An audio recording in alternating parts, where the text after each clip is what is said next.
오늘 하나님께서 저희에게 주신 말씀은 출애굽기 20장 7절로부터 11절까지입니다. 저와 여러분이 한 절씩 교독하고 마지막 11절은 다 같이 봉독하도록 하겠습니다. 너는 내 하나님 여호와의 이름을 망령되게 부르지 말라. 여호와는 그의 이름을 망령되게 부르는 자를 죄 없다 하지 아니하리라. 안식일을 기억하여 거룩하게 지키라. 엿새 동안은 힘써 내 모든 일을 행할 것이나 일곱째 날은 내 하나님 여호와의 안식일인즉 너나 내 아들이나 내 딸이나 내 남종이나 내 여종이나 내 가축이나 내 문 안에 머무는 객이라도 아무 일도 하지 말라. 다 같이 이는 엿새 동안에 나 여호와가 하늘과 땅과 바다와 그 가운데 모든 것을 만들고 일곱째 날에 쉬었음이라. 그러므로 나 여호와가 안식일을 복되게 하여 그 날을 거룩하게 하였느니라. 아멘. 십계명은 사랑입니다 라는 제목으로 송필호 목사님 말씀드려 주시겠습니다. 제가 잠깐 기도하겠습니다. 하나님 아버지, 이 시간 자유롭게 예배를 드릴 수 있도록 우리에게 귀한 시간 주셔서 감사합니다. 우리에게 말씀을 주셔서 주의 뜻이 무엇인지 알게 하시며 어떻게 살아야 할지를 가르쳐 주옵소서. 이 시간 성령님께서 함께 하셔서 말씀을 통해 주님을 만나게 하시고 주님의 영광을 보게 하시며 주님의 은혜를 깨닫고 변화되는 시간 되게 하소서. 예수님의 이름으로 기도합니다. 아멘. 여러분 혹시 십계명을 다 외우고 계시나요? 외우는 방법들이 몇 가지가 있지만 앞자를 가지고 외우면 쉽게 외울 수가 있습니다. 우리 한번 따라해 볼까요? 신의 안부, 살간도 거탐. 신의 안부를 묻고 뒤에는 조금 말을 연결하기가 아주 어렵지만 그냥 외우시면 됩니다. 신의 안부, 살간도 거탐. 첫 번째, 신, 다른 신을 두지 말라. 우상을 만들지 말라. 하나님의 이름을 망령되게 부르지 말라. 안식을 지키라. 부모를 공경하라. 그 다음에 살인하지 말라. 간음하지 말라. 도둑질하지 말라. 거짓 증거하지 말라. 탐내지 말라. 다 외우셨죠? 우리 카페 시간 때 한번 외우고 같이 좀 나눴으면 좋겠습니다. 우리는 율법을 지켜서 구원을 받는 것이 아니라 예수 그리스도를 오직 믿음으로 구원받는다는 사실을 믿습니다. 예수님께 한 청년이 와서 이런 질문을 했습니다. 어떤 사람이 주께 와서 이르되 선생님이여 내가 무슨 선한 일을 하여야 영생을 얻으리이까? 이 청년은 참 진지하고 또 열정도 있고 참 겸손한 사람으로 보입니다. 마가복음에 보면 달려와 예수님 앞에 꿇어앉아 질문을 했다고 기록되어 있습니다. 그런데 질문의 방향이 틀렸습니다. 질문이 틀리면 여러분 정답을 얻기가 어렵습니다. 그는 이렇게 질문하죠. 무슨 선한 일을 하여야 영생을 얻을 수 있습니까? 무엇이 틀렸는지 짐작하시겠습니까? 질문이. 그는 아마도 선행으로 구원을 얻는다 그렇게 생각한 모양입니다. 예수님은 이렇게 대답하셨죠. 예수께서 이르시되 어찌하여 선한 일을 내게 묻느냐? 선한 이는 오직 한 분이시니라. 내가 생명에 들어가려면 계명들을 지키라. 이르되 어느 계명이오니이까? 예수께서 이르시되 살인하지 말라, 간음하지 말라, 도둑질하지 말라, 거짓 증언하지 말라, 내 부모를 공경하라, 내 이웃을 내 자신과 같이 사랑하라 하신 것이니라. 예수님은 선하신 분이 오직 하나님밖에 없음을 천명하셨습니다. 다시 말해서 하나님의 아들이신 예수님 외에 어느 인간도 하나님 앞에서 선하다 말할 수 없는 죄인인 것입니다. 예수님은 청년에게 영생을 얻으려면 계명들을 다 지키라고 말씀하십니다. 이 청년은 아직도 예수님의 그 뜻을 아직 이해하지 못하고 있습니다. 그래서 자신이 모든 계명을 지킬 수 없는 죄인입니다 이렇게 고백하기보다 이렇게 질문하죠. 어떤 계명입니까? 어떤 계명을 지켜야 합니까? 그러자 주님은 10계명을 말씀하십니다. 10계명 중에 5제부터 9제까지 말씀하시고 마지막에는 이웃 사랑에 대한 계명을 말씀하셨습니다. 모두 인간관계에 대한 계명이었죠. 그 청년은 제가 어릴 때부터 다 지켰습니다 그렇게 대답합니다. 그러자 예수님은 다시 내 소유를 팔아서 가난한 자들에게 나누어 주고 그 후에 나를 따르라 그렇게 말씀하십니다. 예수님은 그의 아킬레스건을 건드렸던 것입니다. 그의 아킬레스건이 뭘까요? 재물. 재산이 많았던 그 청년은 예수님의 말씀을 듣고 심히 근심하면서 떠나갔다고 성경은 기록합니다. 그는 최소한 몇 가지 문제가 있었습니다. 첫째는 예수님이 하나님의 아들 그리스도가 아닌 단지 훌륭한 선생으로 보았다는 것입니다. 둘째는 재물이 그의 우상이었습니다. 10계명 중에 다른 신을 섬기지 말고 우상을 만들지 말라 하신 1계명과 2계명을 어겼습니다. 그리고 문제는 자기 의였습니다. 자기 의. 즉 스스로 의롭게 살았다고 착각한 것입니다. 그는 율법을 형식적으로 지키려고 애썼지만 율법의 절대 표준의 미달이라는 사실을 깨닫지 못했습니다. 그리고 그가 자신의 우상인 재물과 자기 의를 내려놓지 못했습니다. 그것을 내려놓기 전에는 그는 예수님을 믿을 수가 없었습니다. 결국 그는 영생을 얻을 수 있는 유일한 길이신 예수님을 눈앞에서 포기하고 예수님을 떠났습니다. 만일 우리 안에 그리스도가 계시지 않는다면 우리에게 생명이 없습니다. 하나님을 떠나 있다면 살아가는 것이 아니라 단지 잠시 숨을 쉬면서 존재하는 것뿐입니다. 우리는 율법을 온전히 지킬 수가 없습니다. 율법은 우리에게 죄를 깨닫게 해주고 죄를 드러내주는 거울과 같습니다.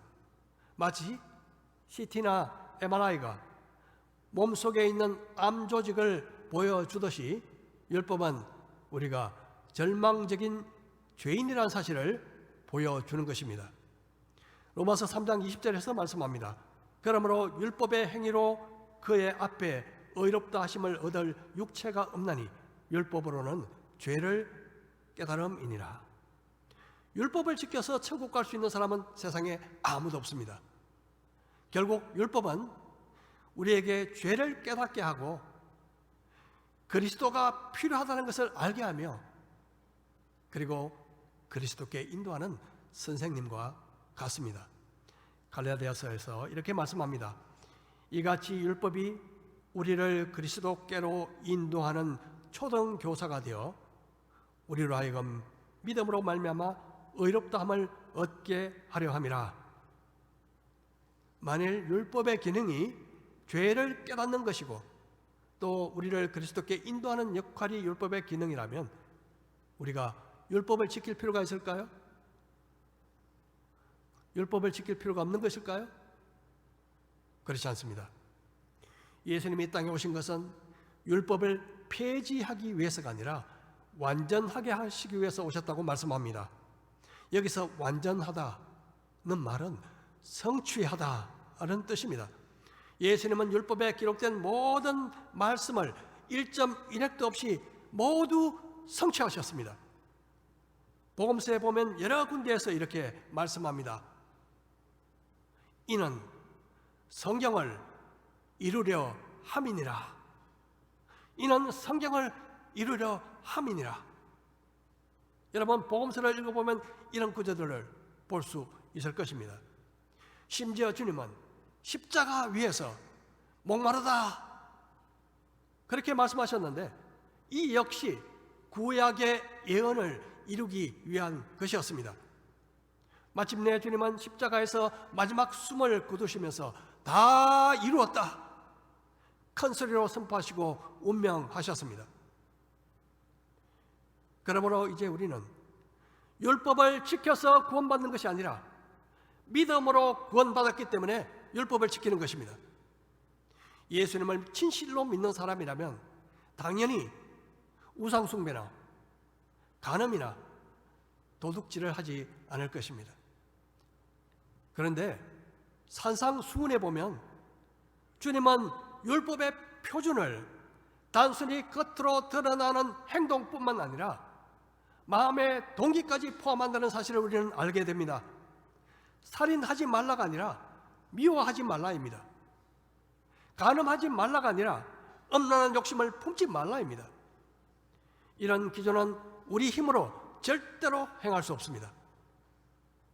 오직 우리 안에 살아계시고 나와 함께 하시며 나의 연약함을 도우시는 성령님의 도우심과 능력으로만 가능한 일입니다. 그래서 로마서에서 이렇게 말씀합니다. 육신을 따르지 않고 그 영을 따라 행하는 우리에게 율법의 요구가 이루어지게 하려 하심이니라. 성령의 인도하심을 따라 살면 율법 아래에 있지 않게 됩니다. 성령을 쫓아 살아가면 육체의 욕심에 지배되지 않습니다. 성령님을 의지하고 성령님께 순종하며 살아가면 율법의 요구대로 자연스럽게 살아가게 되는 것입니다. 우리가 하나 알아야 될 것은 하나님께서 십계명을 주신 목적이 우리를 억압하고 통제하기 하시기 위한 것이 아니라는 것입니다. 반대로 우리가 자유와 행복을 누리도록 하시기 위해서라는 것이죠. 이 사실을 신명기 5장에서 말씀하고 있습니다. 다만 그들이 항상 이 같은 마음을 품어 나를 경외하며 내 모든 명령을 지켜서 그들과 그 자손이 영원히 복받기를 원하노라. 십계명을 주신 것은 우리에게 복을 주시기 위해서라고 말씀하십니다. 우리는 구원받기 위해서가 아니라 구원받은 성도이기 때문에 십계명을 지킵니다. 지난주에 십계명 1, 2계명을 나누었죠. 1, 2계명은 나 외에 다른 신을 두지 말라, 너를 위하여 우상을 만들지 말라. 이것은 마치 부부 사이에서 정절을 요구하는 것과 비슷합니다. 하나님은 오직 나를 바라봐라, 오직 나만을 사랑해라, 그렇게 말씀하고 있는 것입니다. 자, 오늘은 십계명에서요 하나님과의 관계와 관계된 이 두 계명을 더 나누고 나머지는 다음 주에 모두 나눌까 합니다. 7절에 나오는 제3계명입니다. 우리 같이 한번 읽어볼까요? 시작. 너는 내 하나님 여호와의 이름을 망령되게 부르지 말라. 여호와는 그의 이름을 망령되게 부르는 자를 죄 없다 하지 아니하리라. 이름은 존재와 인격을 나타냅니다. 하나님은 자신의 이름을 통해서 자신의 품성과 그리고 속성을 사람들에게 계시하셨습니다. 하나님의 이름은 최고의 존경과 경외심을 갖고 대해야 합니다. 하나님의 이름을 부른다는 것은 하나님을 가까이 한다는 의미가 있습니다. 그러므로 우리가 기도할 때 주님의 이름을 부르며 주님께 가까이 나아가는 것입니다. 히브리어 단어 엘 이것은요 단순히 하나님을 뜻하는 일반 명사입니다. 하나님의 위엄과 권위를 나타내는 단어라고 볼 수 있습니다. 그리고 엘로이, 감찰하시는 하나님, 엘 엘리온, 지극히 높으신 하나님, 엘 샤다이, 전능하신 하나님, 엘 올람, 영생하시는 하나님을 나타냅니다. 모두 하나님의 어떠하심을 나타내는 이름들입니다. 사실 또 다른 이름, 여호와, 이것은 스스로 있는 자라는 뜻의 고유 명사입니다. 사실 하나님의 이름을 우리가 정확히 알 수 없습니다. 그 이유는 히브리어 구약 성경을 전해준 마소라 학파의 사람들이 혹시 하나님의 이름을 잘못 말할까봐 소리내어 말하지 못하도록 자음만 표기했기 때문입니다. 자음만. 우리말 성경은 하나님의 이름을 여호와 혹은 야훼라고 표기했는데요, 이것은 추측일 뿐 정확한 발음은 아니라고 봅니다. 고대의 유대인들은 하나님의 이름을 부르기를 꺼려해서 하나님의 이름이 나오면 아도나이, 즉 주님이란 말로 불렀습니다. 그러다가 세월이 오랫동안 흐르면서 본래의 진짜 발음을 잊어버리고 말았습니다. 오늘날 대부분의 영어 번역본은 더 이상 하나님의 이름을 표기하지 않고 Lord, 주, Lord 이렇게 표기합니다. 유대인들은 하나님의 이름을 소리내어 발음하는 것을 피하려고 여호와라는 단어가 나올 때마다 하셈, 즉 그 이름이라고 부릅니다.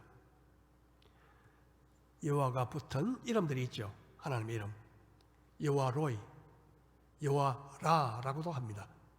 여호와는 나의 목자, 여호와 이레, 준비하시는 여호와, 여호와 살롬, 여호와는 나의 평화, 여호와 라파, 여호와는 치료자, 여호와 치드케누, 여호와는 우리의 의, 여호와 쌈마, 여호와는 거기 계시는 분, 여호와 니시, 여호와는 승리. 모두 하나님의 성품과 속성을 나타냅니다. 하나님의 이름은 어떤 두려움도 막아내는 방패가 됩니다.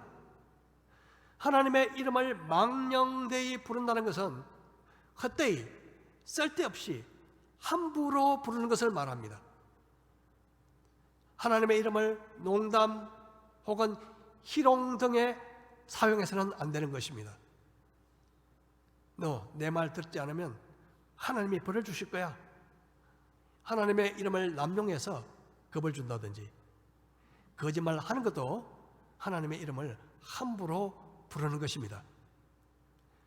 하나님께서는 자신의 이름을 남용하는 자를 절대 죄 없다 하지 않는다고 경고하고 계십니다.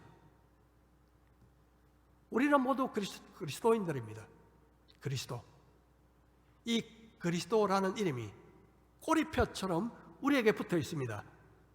그래서 우리의 말, 우리의 행동 하나하나가 예수님의 이름을 나타냅니다. 여러분 잘 아는 이런 이야기가 있죠. 세계를 제패했던 알렉산더 대왕이 어느 하루 밤에 순찰하다가 한 막사에서 서로 다투는 소리를 들었습니다. 가만히 들어보니 알렉산더 이 자식, 이런 이야기를 욕하는 소리가 들린 거예요. 그냥 지나갈 수 없어서 막사 안에 들어가서 병사에게 왜 알렉산더 나를 욕했는지 물었습니다. 알고 보니 이 두 사람 중에 한 병사 이름이 알렉산더, 공교롭게도 알렉산더였습니다. 상대방이 그 친구에게 욕을 하고 있었던 거죠. 그래서 알렉산더가 이렇게 말했다고 합니다. 알렉산더, 내 이름대로 살든지 아니면 내 이름을 바꿔. 오늘날 우리의 잘못된 행실로 말미암아 하나님의 이름이 모욕을 받는 시대입니다. 더 이상 하나님의 이름, 예수 그리스도의 이름을 더럽혀서는 안 되는 것입니다. 오히려 우리의 말과 우리의 행동을 통해서 예수님의 이름이 빛나게 해야 합니다. 골로새서에서 이렇게 말씀합니다. 또 무엇을 하든지 말이나 일이나 다 주 예수의 이름으로 하고 그를 힘입어 하나님 아버지께 감사하라. 다 주 예수의 이름으로 하고, 우리는 예수님이란 이름에 블렌드를 붙이고 살아가는 사람들입니다. 여러분, 눈에 보이지 않게 붙어 있습니다.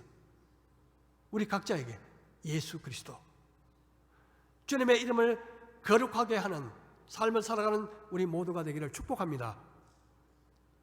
자, 이제 10계명 중에서 제일 긴 네 번째 계명을 보겠습니다. 8절, 안식일을 기억하여 거룩하게 지키라.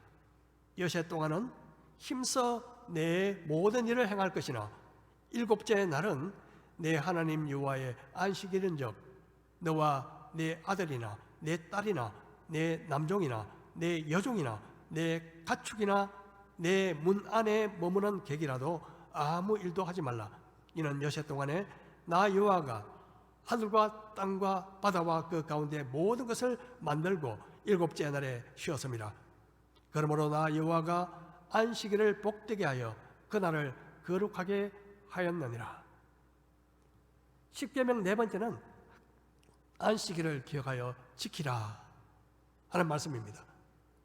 기억하다 하는 것은 기념하다, 거룩하게 지키라 하는 것은 다른 날과 구별해서 지키라 하는 뜻입니다. 하나님이 우리에게 안식일을 지키는 이유는 하나님께서 6일 동안 천지를 창조하시고 7일째에 쉬셨기 때문이다고 말씀하고 있습니다. 하나님께서 피곤하셔서 꼭 7일째 쉬셔야만 했던 것일까요? 하나님은 그러실 필요가 없습니다. 백성들이 안식일을 모델로 삼아 기념하게 하신 것이라 볼 수 있습니다. 안식일은 단지 노동을 멈추는 날이 아니라 하나님이 하신 일을 기억하고 기쁨으로 예배를 드리는 날입니다. 다시 말해서 하나님 안에서 진정한 안식을 누리는 날이죠. 사람들은 흔히 일하기 위해서 쉽니다.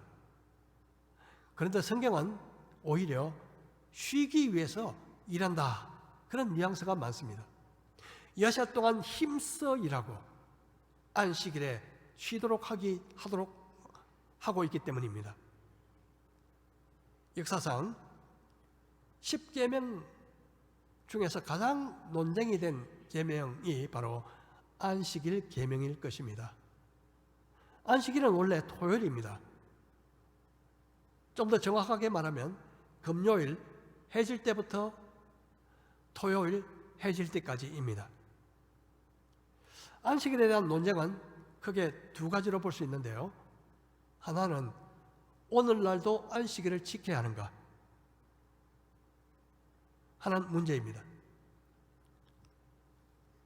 오늘날 문자 그대로 구약처럼 토요일을 안식일로 지켜야 한다는 주장이 있는데요. 그런 주장을 하는 곳은 대개 이단으로 제7일 안식교가 대표적입니다. 그 외에도 요사이 이 봉사 활동을 매개로 삼아 많은 청년들을 거짓으로 유인하는 하나님의 교회가 있습니다. 분명한 사실은요, 예수님이 안식일의 주인이시고 그리고 예수님이 오신 후에 완성되었기 때문에 더 이상 안식일을 지킬 필요가 없어졌다는 것입니다. 마치 모델하우스가 집이 완성되고 나면 더 이상 필요 없는 것과 마찬가지입니다. 그래서 초대교회부터에서는요, 안식일 대신에 주님께서 부활하신 주일을 예배하는 날로 기념하고 지켜왔습니다. 그렇다고 주일을 안식일 대신에 지키라는 규정이 성경에 없습니다. 그래서 어떤 사람들은 아니 성경에도 없는데 왜 꼭 주일을 지켜야 하는가? 모든 날을 주일처럼 그렇게 보내야 한다. 그렇게 주장하는 사람이 있습니다. 꼭 틀렸다고는 볼 수가 없습니다만은 로마서에서 이렇게 말씀합니다. 어떤 사람은 이 날을 저 날보다 낮게 여기고 어떤 사람은 모든 날을 같게 여기나니 각각 자기 마음으로 확정할지니라. 나를 중히 여기는 자도 주를 위하여 중히 여기고 먹는 자도 주를 위하여 먹으니 이는 하나님께 감사함이요 먹지 않는 자도 주를 위하여 먹지 아니하며 하나님께 감사하느니라. 이 말씀을 보면 모든 날을 주일처럼 지내야 한다. 그런 주장이 꼭 틀린 것은 아니지만 만일 그 말만 맞다고 하면 틀린 것입니다.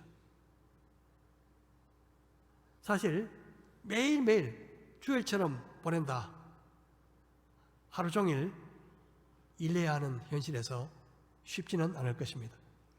그래서 초대교회에서 해온 것처럼 주님이 부활하신 이 주일을 특별히 구별해서 하나님께 예배드리며 쉬는 날로 보내는 것이 합당하고 유익할 것입니다.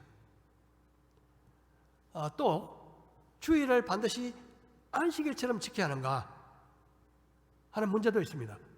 어떤 사람들은 주일에 밖에서 외식도 하지 말고 일정 거리 이동도 하지 말고 차를 타서도 안 되고 다음날 중요한 시험이 있어도 공부해서도 안 된다.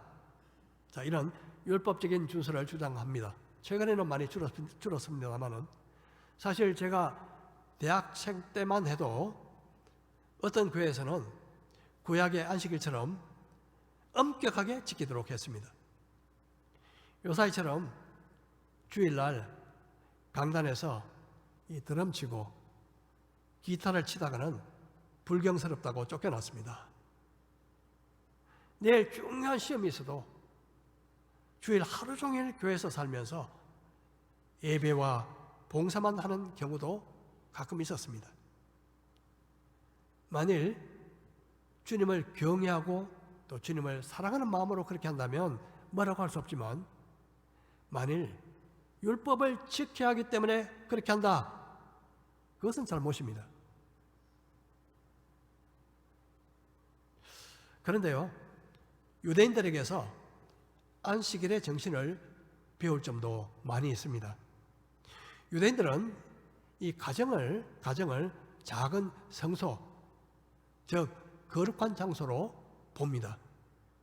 그리고 아버지는 그 성소를 섬기는 제사장과 같다. 그렇게 보죠.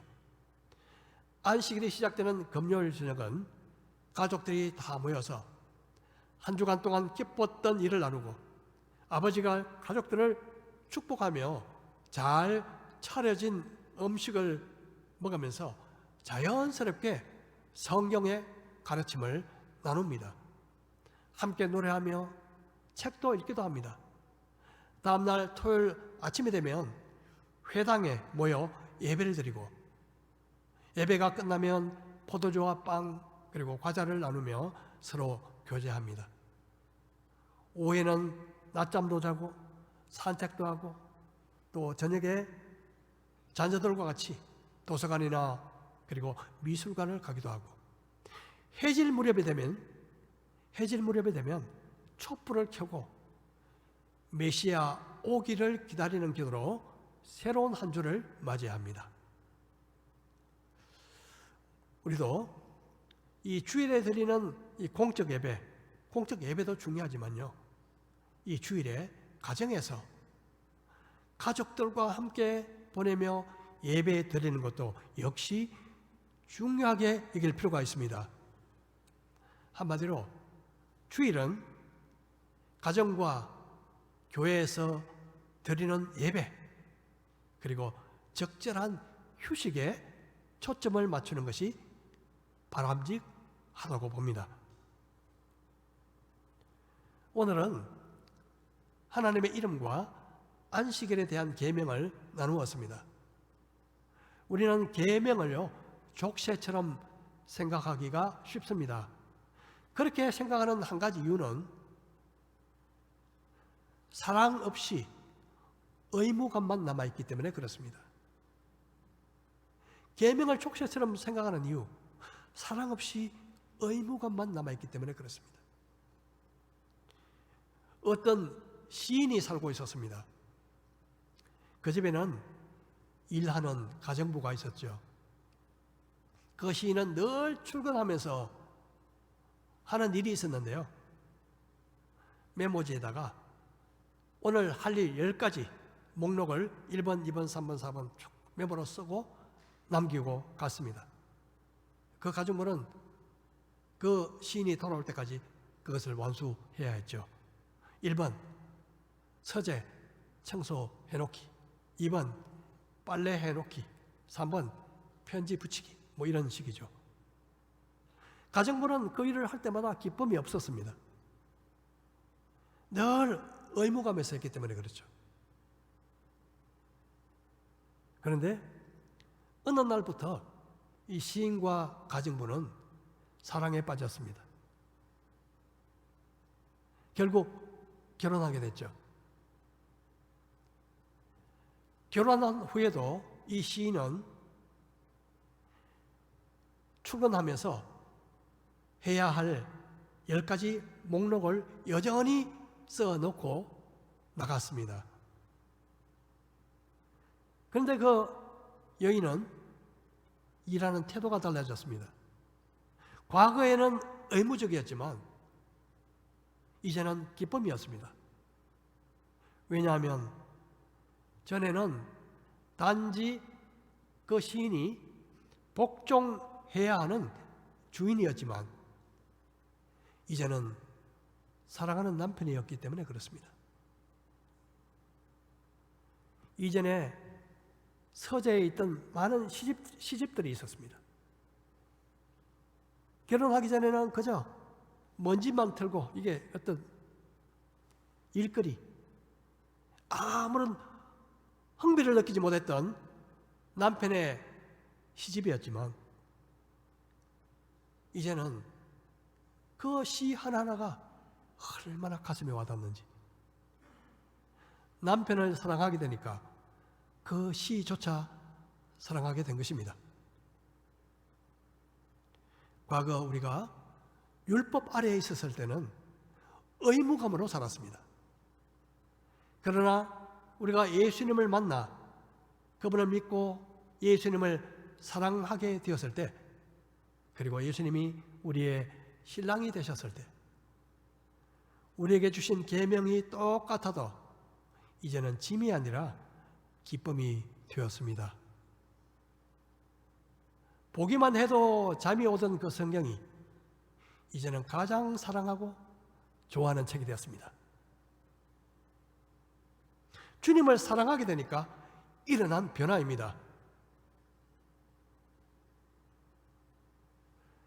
십계명 앞부분 4가지는 사실 하나님께서 우리를 너무나 사랑한다, 그런 메시지를 담고 있습니다. 하나님께서 나만 사랑해 하신 것처럼 하나님은 이 세상에서 내가 마치 유일한 존재인 것처럼 우리를 사랑하십니다. 하나님은 자신의 이름을 존귀하게 여기라고 하신 것처럼 우리를 존귀하게 여기십니다. 안식일도 우리의 쉼과 예배를 위해 주신 것입니다. 십계명은 하나님의 거룩하신 성품을 담고 있습니다. 십계명은 영원한 하나님의 사랑을 담고 있습니다. 십계명은 우리를 향하신 하나님의 기대도 담고 있습니다. 십계명을 순종하면 나와 내 이웃이 행복하게 됩니다. 우리가 하나님을 사랑하면 계명을 순종하는 것도 기쁨이 됩니다. 우리 모두 이 10계명을요 조금 다른 각도에서 보면 어떨까요? 하나님이 주신 사랑의 매뉴얼,